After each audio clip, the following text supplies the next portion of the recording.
আন্তর্জাতিক মানবাধিকার দিবস উপলক্ষে আজ আগরতলা রবীন্দ্র শতবার্ষিকী ভবনে ত্রিপুরা মানবাধিকার কমিশনের উদ্যোগে এক অনুষ্ঠানের আয়োজন করা হয়।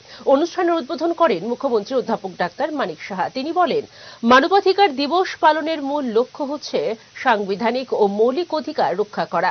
রাজ্যে মানবাধিকার রক্ষা করার জন্য আইন লাগু হলেও পূর্বতন সরকার তাকে প্রাধান্য দেয়নি।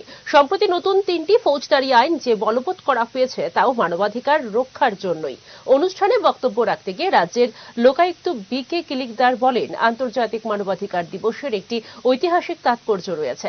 জাতীয় মানবাধিকার কমিশনের উৎপত্তির পর থেকে এখন পর্যন্ত 23.4 লক্ষ মামলা নথিভুক্ত হয়েছে। তার মধ্যে বেশ কিছু মামলা নিষ্পত্তিও হয়েছে।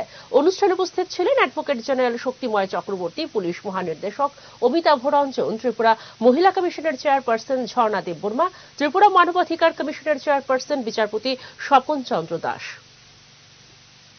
আমাদের একটা দুর্ভাগ্য যে এটাও আমরা দেখতে পাচ্ছি, ইভেন যবে থেকে জন্ম নিয়েছে তবে থেকে কিন্তু এটা আমরা দেখে আসছি যে তার যে রাইট, সেই রাইটগুলো হলো হচ্ছে।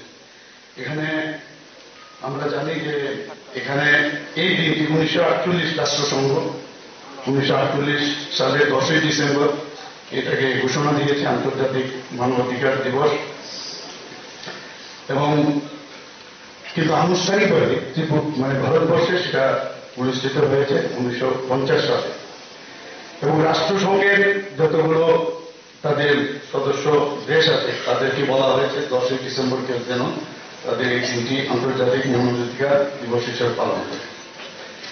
এবং এখানে বলা হয়েছে যে মেইন যে আজকে যে এই দিনটা মানবাধিকার যে দিবস আমরা পালন করি তার মেইন যে উদ্দেশ্য সেইগুলো হচ্ছে আমার যে সাংবিধানিক যে মৌলিক অধিকার সেইগুলো সম্পর্কে মানুষকে জানানো। অনেকে আমরা জানি না, কিন্তু এখানে বিস্তারিত আলোচনা হয় সাম্যের অধিকার, শোষণের বিরুদ্ধে অধিকার, ধর্মীয় স্বাধীনতার অধিকার, সংস্কৃতি ও শিক্ষার অধিকার সেটাও আছে। এবং সাংবিধানিক উপায়ে তার প্রতিকারের অধিকার সেই অধিকার আমাদের এই আইনে সেই রক্ষা কবচ কিন্তু আমাদের মধ্যে আছে। আমাদের ফান্ডামেন্টাল রাইটস এর মধ্যে আমাদের সেগুলো অলরেডি বর্ণনা করা হয়।